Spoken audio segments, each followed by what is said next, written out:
Hello, and welcome to the Imposter Syndrome Network Podcast, where everyone belongs, particularly those of you who think you don't. My name is Chris Grundeman, and I'm here with my co-host, Zoe Rose. Hey! This is the Lisa Forte episode, which might blow your minds. Lisa is a speaker, trainer, entrepreneur, high-altitude climber, and caver. She has starred in several documentary films and is a regular on BBC News as well as radio and national papers. Hello, Lisa. Would you like to introduce yourself to the Imposter Syndrome Network? Hi, it's great to be here. I'm Lisa Forte, and I'm a partner at Red Goat Cybersecurity. I've been doing that for sort of 4 years now, and you gave an interesting and accurate intro to me already, so I shan't repeat it. Awesome. I'm glad I got it right. I'd like to actually start at the beginning, if we can. What was your first ever job, and how did that lead to a career in technology?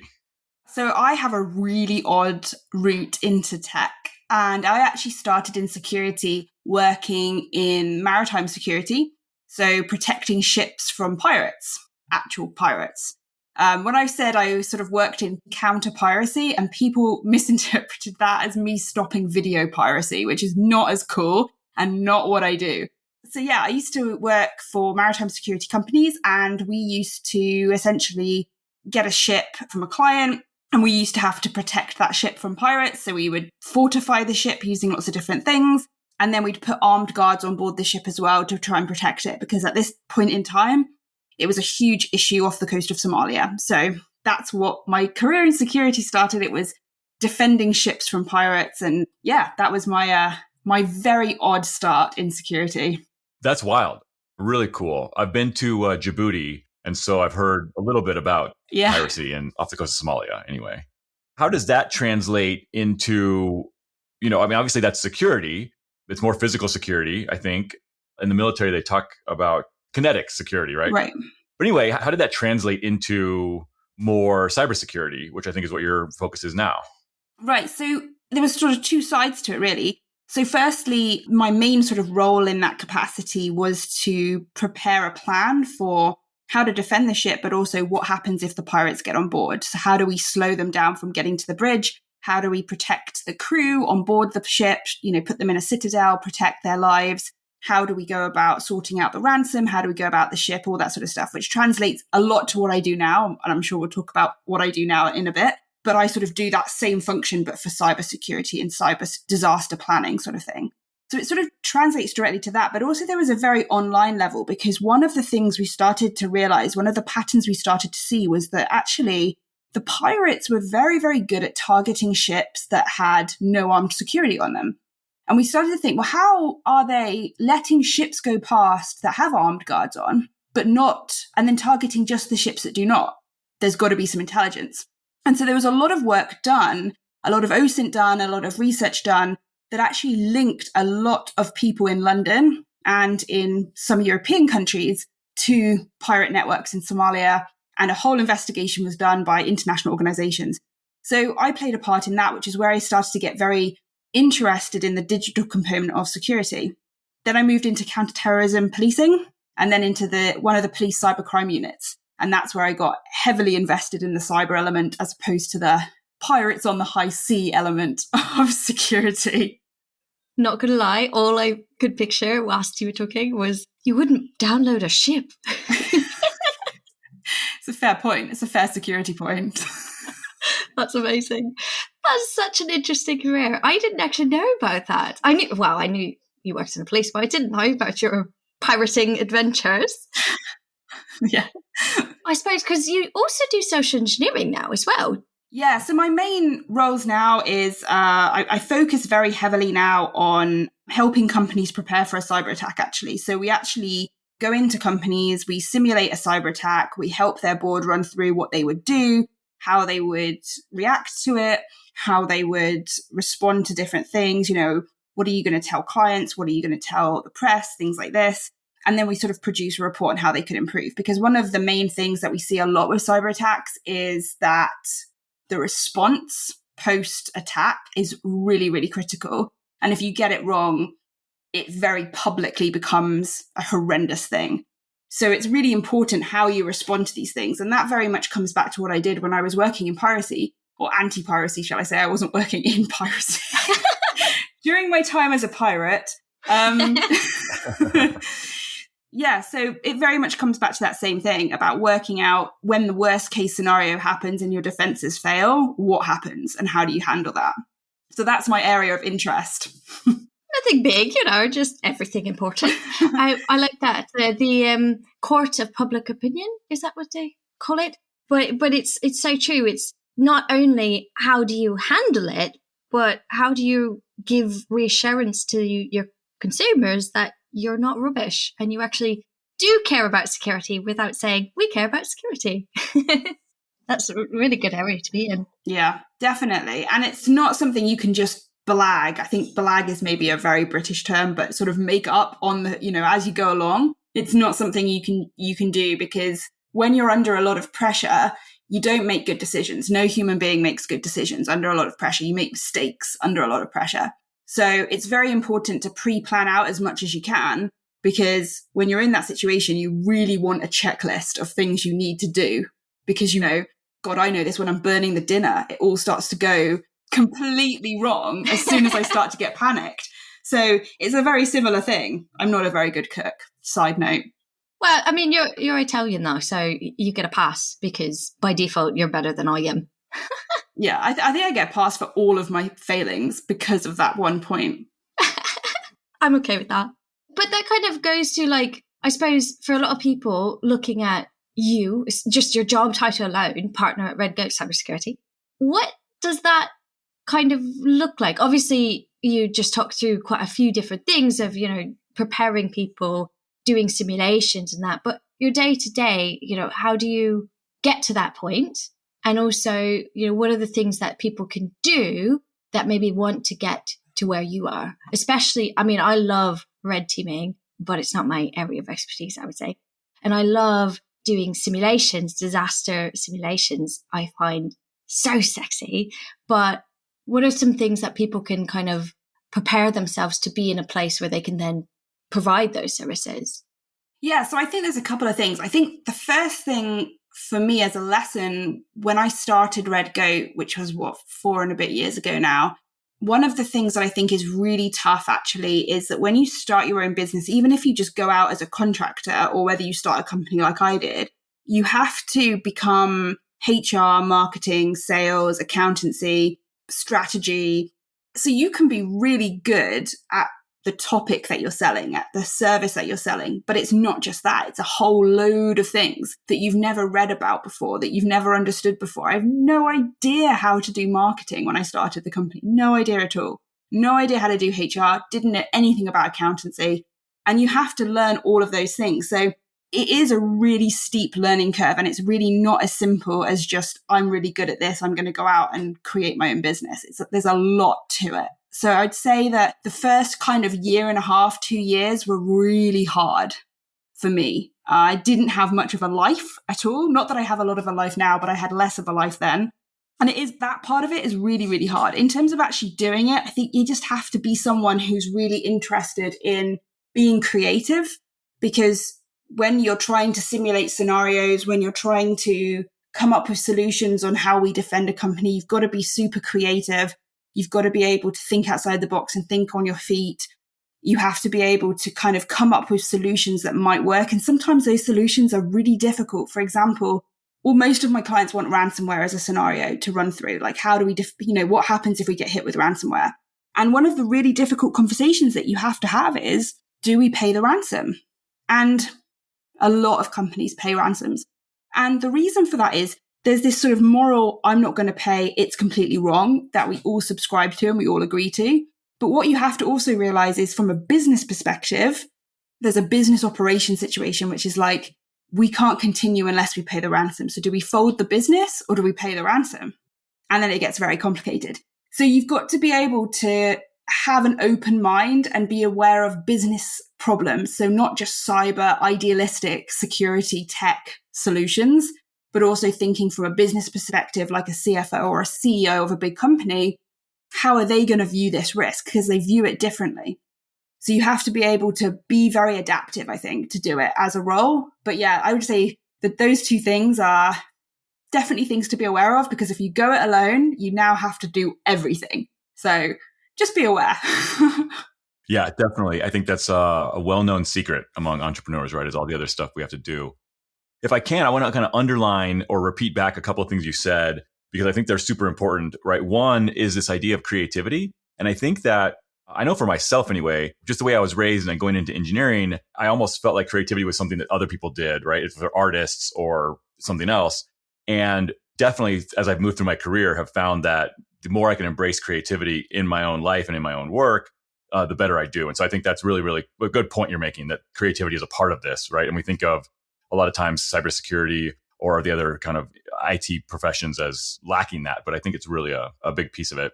And the other thing that you said, this is another common theme we've heard, right? Which is this kind of expansion beyond just pure technical skills. And obviously you're saying this in two realms, right? One, the business side, kind of starting your own business and having to learn all these other pieces, but also just in your actual work, understanding the business well enough to be able to provide good recommendations is very important. And so kind of, again, branching beyond just the keyboard and the monitor and understanding a little bit more about what the people you're working with have to do and what their goals are. Sounds like that's important as well. Yeah. And I think on the creativity point, I think one of the reasons people find it quite hard is because in order to be creative, you have to be quite open to failure, I think. You have to be willing to go, I'm going to try this. I don't know if it's going to work. We'll see. Oh, it doesn't work. Okay, I'll come up with a new solution. And that's part and parcel of the creative process, that ability and that willingness to accept failure. And I think generally we're very afraid of failure. So what we do is, instead of being creative and trying new things, we stick to things that sort of work, but not really ideal, but they're not going to make us feel like we've totally failed. And so I think that's like a really big problem, actually, because failure is how we progress and how we develop as human beings. Yeah, that's one thing that I've noticed that I always was surprised about. Like when I started in industry, it was quite a while ago and virtualization wasn't necessarily as big as it is today. And I remember talking to like people that were much more senior than me about virtualization. And to them, it was this not well understood thing. And so instead of wanting to apply it and use it where it fit, they were like, no, it's bad. It doesn't work. And then in networking, we've got the fun stuff of IPv6, and where it's such a scary topic for so many people, they just avoid it because they choose the safe option, is natting to hell IPv4. So I think that's a point that I think kind of gets to me, is that not just the ability or allowing yourself to fail, but allowing yourself to try something harder, knowing the likelihood is you're going to fail, but how do you move past it? Is there ever some kind of a situation that you're in or you've been in where it's like either maybe you failed or maybe you were very, very anxious about taking another step? And how did you kind of get through that? God, there's been loads. I mean, for a start, just starting my own business was terrifying because I didn't know how it was going to play out and how, it sort of feels like a potentially very public failure. And that's really difficult. But I think one thing that actually works really well for me is I'm a climber, and part and parcel of climbing, in fact, actually part of the process of climbing, is continuous failure. You try something, you can't do it, you fail, you try again, you get a bit stronger, you do some training, you come back, you try it again. And that's part and parcel of what climbing is. That's the whole process. So I think for me, I've kind of desensitized to the concept that I'm going to fail and see it less as like a final destination and more like a learning opportunity. And, people, it's difficult because social media plays such a negative role in this, I think, from a psychological perspective. People post the times they've succeeded, the opportunities they've got, the awards they've won. They never post about the speaking gigs they got turned down for or the clients that didn't go with them. We don't post that. So our conception of what normality is so distorted that we think everyone is succeeding. And so when we fail at something or get rejected, it's like, oh my God, I'm awful, right? Which I guess comes into this imposter syndrome kind of concept. And I think for me, there's a lot of problems with confidence that stem from the way we use social media and the way we engage in this kind of world, this digital world. And so I think failure gets really it's kind of ends up being this really dirty thing that you just don't want to post about and you feel awful about. So I'd say like there's been lots of situations in my life. I mean, constant rejection on loads of different levels, constantly failing at climbing, constantly failing at caving, constantly failing at loads of things I do. But every single time you do that, there's something to learn from it and improve. And you can either let it really get to you, or you can learn the lesson from it and try something new and be creative and come up with a new strategy. So on that point, I think that's really good advice. And obviously you're someone who is very successful, widely recognized as an expert, right? I mean, we talked about BBC and documentaries, and definitely wide. You just waved your little hand, and I know the listeners can't see that, but that's, I feel like that's a little bit of imposter syndrome there. I mean, you're just brushing me off, but you are very successful and widely recognized as an expert. And I think I know the answer already based on that gesture, but do you ever feel like you're not smart enough? Yeah, all the time. All the time. Yeah, it's a weird feeling, right? Because I was actually looking into this a while back, and the sort of concept of imposter syndrome was actually from a study that was in like the 1970s that was done by these two psychologists. And at the time they called it imposter phenomenon, and it has morphed into imposter syndrome. And the psychological study that they did was on high achieving women at the time. And they found that they had a disproportionate disbelief in themselves, basically. And they often had this kind of feeling that they weren't as smart as everybody else or as talented or whatever it was that they were doing. And these psychologists found that actually sort of this distrust in themselves and this lack of self-belief was like at its core. And as I said, the more successful you were, the more imposter syndrome you felt. So this psychology study said.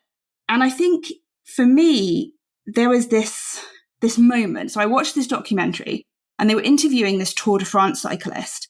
And he said something that really struck me and sort of changed my thinking on it. And he said that he never wants to feel like he's the best, because he said, the moment I feel like I'm the best is the moment someone is going to overtake me. And actually, by feeling that I'm not the best, it means that I'm continuously feeling pressure to improve. I'm continuously training. I'm continuously improving. And the moment I feel I'm the best, I'm going to be complacent and someone's going to overtake me. And I thought that's a really positive spin on something that we view so negatively. So now I try to see it as an opportunity for me to think about how I'm going to improve and how I'm going to grow my knowledge base further, how I'm going to improve my public speaking, how I'm going to improve whatever it is I'm trying to do, and learn from the people that perhaps I view as superior in some way in comparison to me, as opposed to judging myself against them. I really, really like the way you said that, actually. And that ties into the next kind of topic that I really wanted to talk to you about was speaking, keynote speaking and writing. And I always have this fear. I mean, I obviously do keynote speaking as well, and I do, also do writing, but I'm always fearful when I click the publish button, and I'm always fearful when I get onto stage. And I have been told many times that actually, and I tell people, actually that fear is helpful. It means you care, and it means that you want to do a good job. On that topic of keynote speaking and writing, do you have any advice for others who maybe want to go down that path? Because I do know for a lot of people, it is scary, but also how in the world do you get there? Yeah, it's a difficult one. So I'm going to bring in another climbing analogy, because that's what climbers do. We talk about climbing, even if climbing is not the topic. It's a hallmark of all climbing community members. So in climbing, people look at you and they kind of go, oh my God, you've got no fear of heights. You've got no fear of anything. But the purpose of climbing is actually all of us feel fear almost constantly when we're climbing. But it's about getting used to working out what is useful fear, i.e., oh my God, I've put myself into a situation that's genuinely life-threatening, which is really rare, versus this distorted fear that actually I'm just feeling fear and feeling anxiety, but it's not helpful because I'm tied to a rope. I've got a piece of gear in the wall. I'm completely safe, but my brain doesn't understand that. And that's very similar with speaking. You're going on stage. You're not going to die. There's no tiger in the room. No one's going to shoot you. You are literally going on stage to give a talk. Nothing massively bad is going to happen to your life as a result of that. So the fear isn't useful fear, right? So it's about learning how to manage that and suppress it and calm yourself down. Or as some famous climber said, instead of looking at it as fear, frame it as this is excitement. Because actually, from a physiological perspective, fear and excitement produce exactly the same physiological symptoms, right? We sweat a little bit, our heart rate elevates, our pupils dilate, exactly the same kind of physiological symptoms between the two things. So I think that's one way of dealing with the fear side of it. But I think the key thing with writing and speaking is do it because you want to do it, and do it because it's a topic you care about and you're really interested in and you want to share. Don't do it for the sake of it, and make sure it's about something you really are passionate about. Because when you hear someone talk and you listen to what they're talking about and you can hear that passion, you can hear that interest in their voice and in the way they're conveying their message, it's intoxicating, right? You can listen to someone talk about thimbles. I absolutely have no idea anything about thimbles, but if they really care about it, I will listen to it and be captivated by this story. And so that's far more important than just doing it for the sake of ticking a box on your career. Like, it's really important because our lives are short. And if you're not doing things because you genuinely want to do it, you have to ask yourself, why on earth am I doing this? Yeah, I think that's totally fair and very good advice. Speaking of things that you're doing because you're passionate and care about them and maybe love them, I know you've talked about or have done things around tech for good and this tech for good philosophy. What is a tech for good philosophy and how do I adopt it? So generally speaking, I learned about it from a group called the DOT Project, who do a lot of it in the UK. And actually it's putting your tech, engineering, science, mathematics, cyber skills, whatever it is, into something that essentially is largely pro bono to protect and help people for the good of society, for the good of the environment, whatever the cause is. So for me, I've done a few projects. I've helped start up the Cyber Volunteers 19 movement during the pandemic with my friend Dan Card, and that helped to protect hospitals in Europe during COVID-19. I've been involved in respect and security, which I've now stepped away from, but have been heavily involved in setting up, which was about stopping bullying and harassment in our community. And I also do lots of volunteer work for charities that protect victims of domestic violence, helping them with their cybersecurity, not because it's going to profit me anything, not because it's going to give me anything, but just because it's the right thing to do. So it's about using your skills and your knowledge to do something that benefits someone else, another group, or the environment, something like that. Makes sense. I know that one of these groups you've been involved with, or I think even kind of started, was Cyber Volunteers 19. One thing, I mean, it's interesting the work that you're doing there, but also for this audience, I think it's interesting what goes into actually starting a movement. How do you, where does the chutzpah come from to like feel like, oh, I can start a movement and go do this thing? And then also like, what is the actual like day-to-day or reality of making it happen, making it become reality?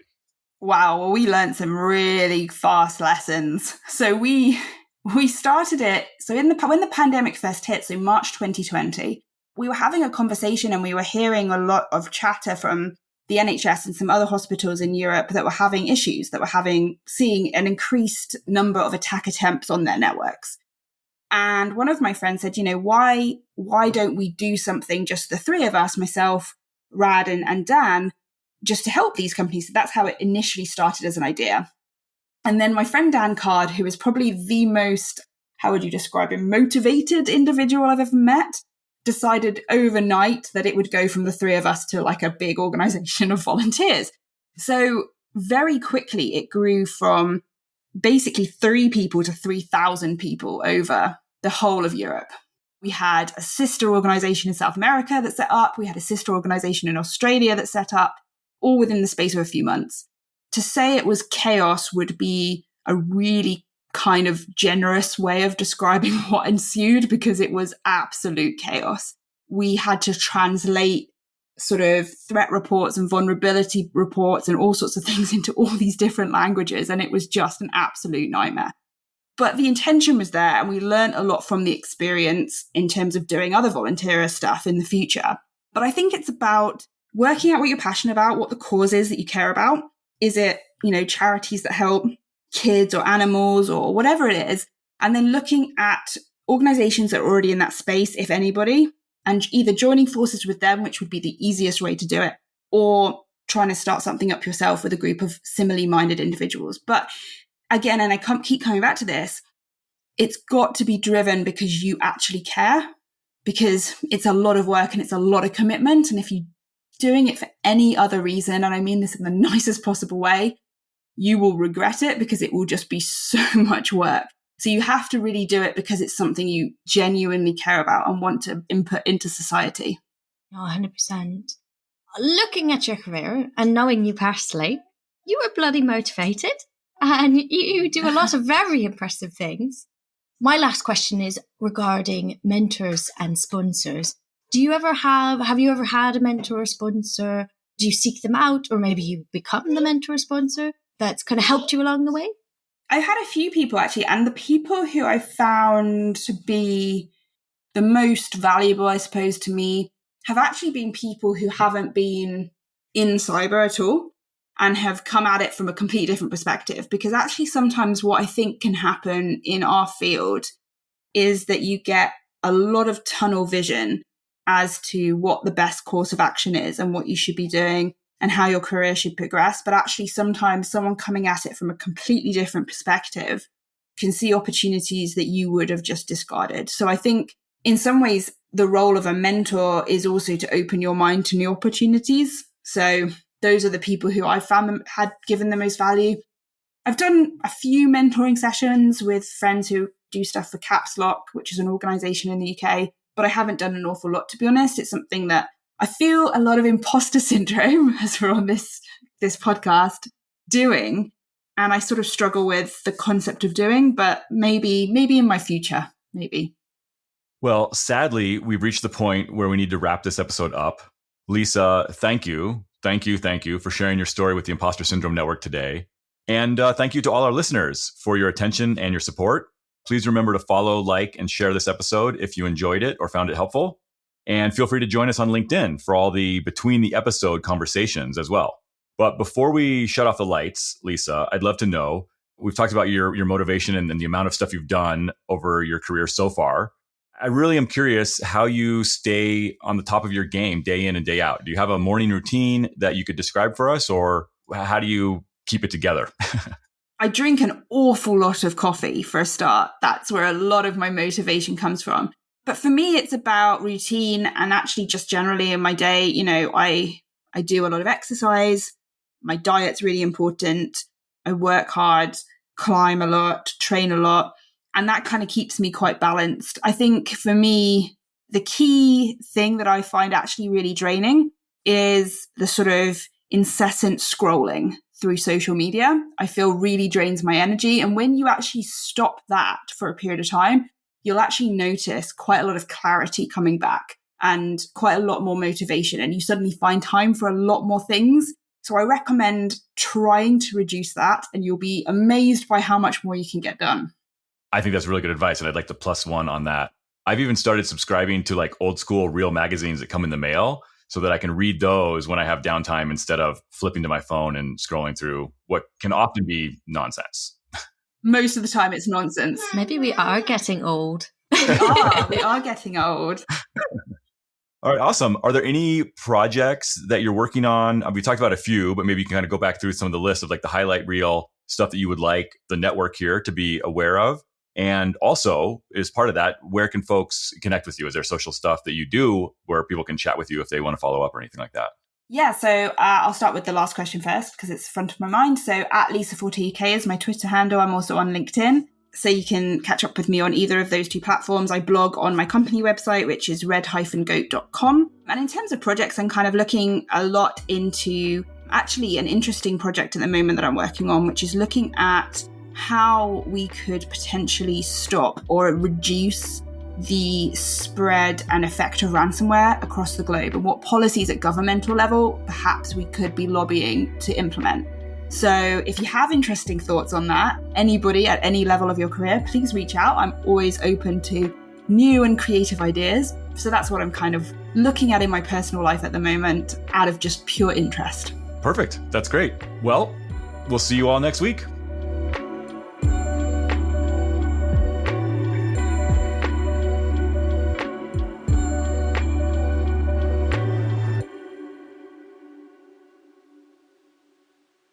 Apparently lots of people say your name wrong, yeah? It's British people. British people are the problem. They say Forte. And then they tell me that I have misspelt my own surname, and that's the problem in this situation.